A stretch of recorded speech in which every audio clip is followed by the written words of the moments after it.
Boss, patapat naman ako ng current lineup ko. Dalawang current superstar and tatlo rising star.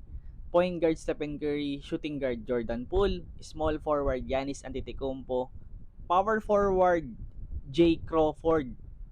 Ano ba yan? Jamal Crawford? Baka Jay Crowder. Okay, sige. Center, DeAndre Ayton. Sige, tapatan natin yan, current lineup. Dalawang superstar, tatlong rising star. Let's go, current players. First one from Boston Celtics. Okay, from Boston Celtics, superstar. Sige, kunin na natin si Jason Tatum sa small forward. Strong start para sa atin. Second pick from the team of Spurs. Okay, power forward, Jeremy Suchan. Hindi ko kinuha yung first pick na si Victor Wembanyama. Wala pa naman. Okay, third pick from Pacers. From Pacers, shooting guard si Buddy Hield. Point guard and center na lang. Next one, from New York Knicks.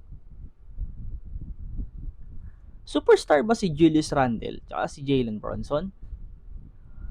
Probably hindi, no? Pero center natin sige si Julius Randle. Okay, last one, point guard. Point guard from Golden State. Ito, superstar, Chris Paul. Iniisip ko din magkaiba kasi yung superstar sa star player lang eh. Tama naman, di ba? So, hindi nga superstar si Julius Randle.